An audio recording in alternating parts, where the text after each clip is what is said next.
नीलम एक गांव के गरीब परिवार में पैदा हुई। उसके माता पिता गांव में एक खेत में मजदूरी करते थे। बहुत ही मुश्किल से गुजारा होता था। नीलम 2 साल की थी तभी गांव में बाढ़ आ गई। नीलम के पिता उस बाढ़ में बह गए। नीलम और उसकी माँ किसी तरह बच गईं।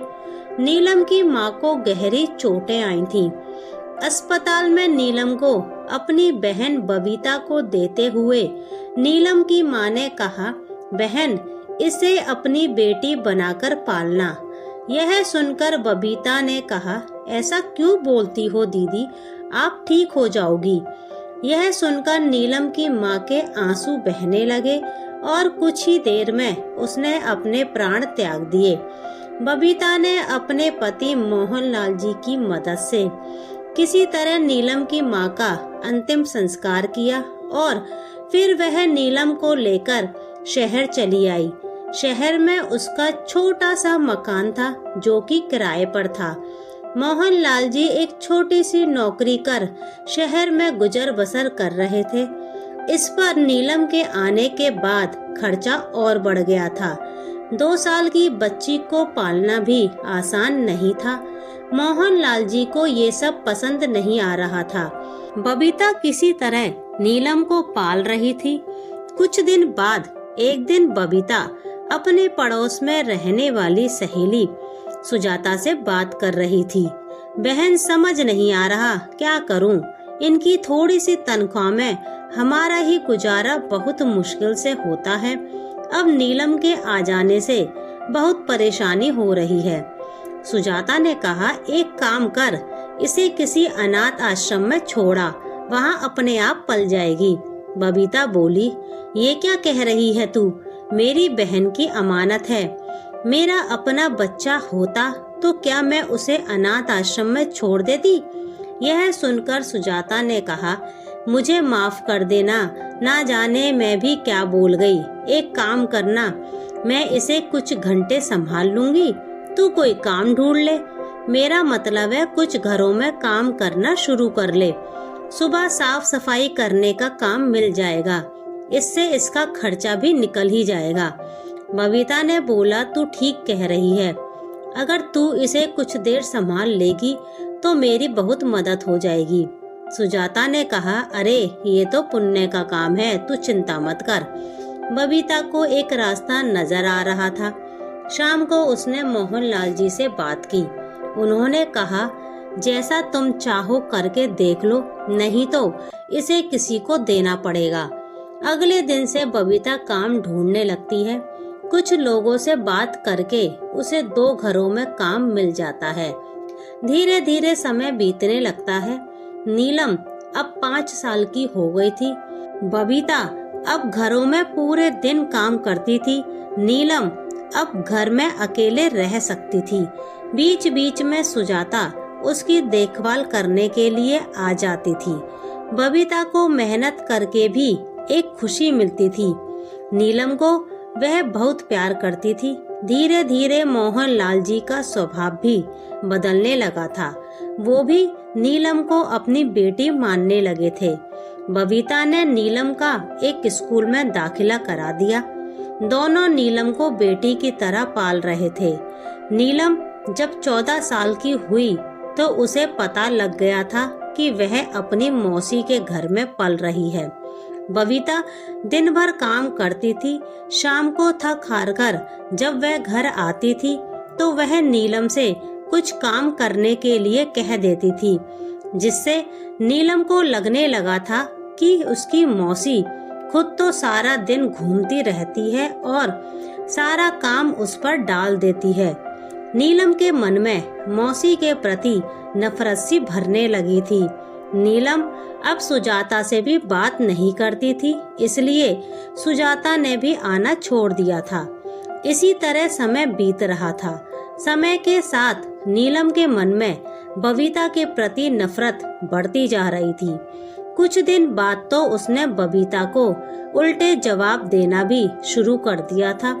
नीलम के मन में एक बात घर कर गई थी कि उसकी मौसी उसे नौकरानी बनाकर काम करवाने के लिए लाई है।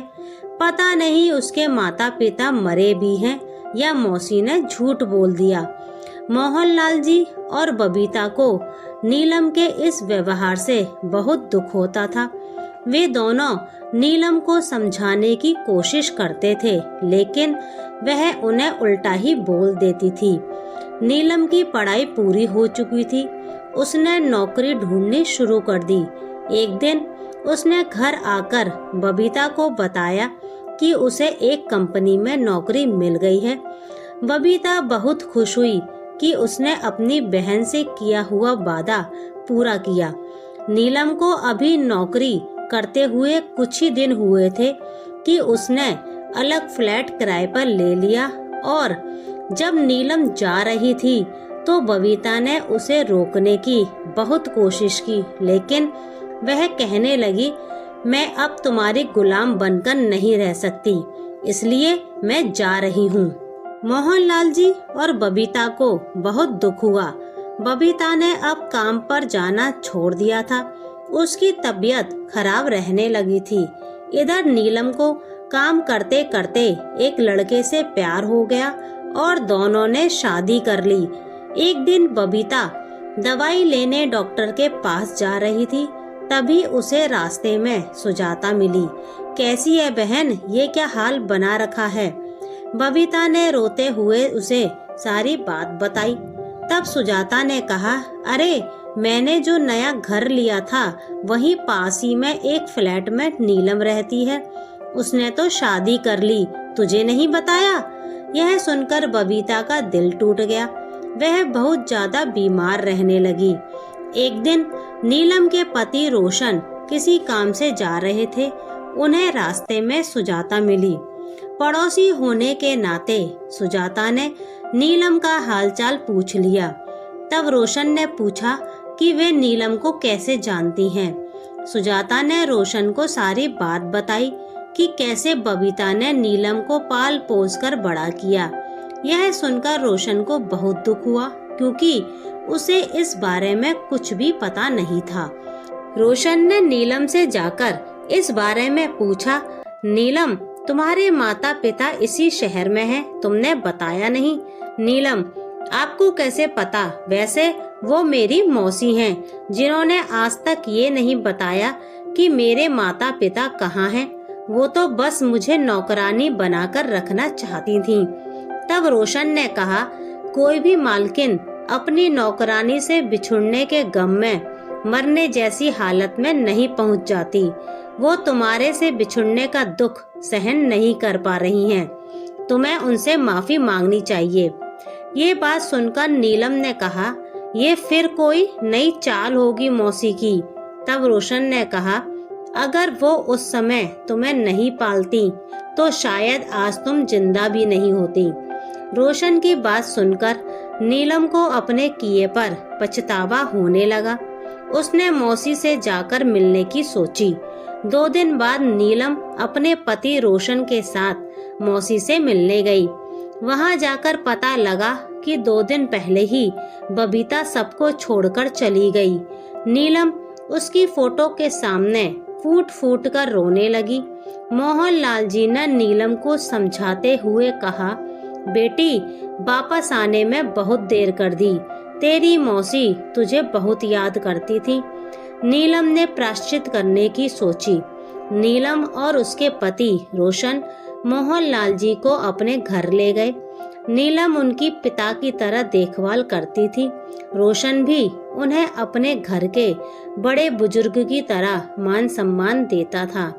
नीलम हर दिन बबीता की फोटो के सामने दीपक जलाकर उनसे माफी मांगती थी।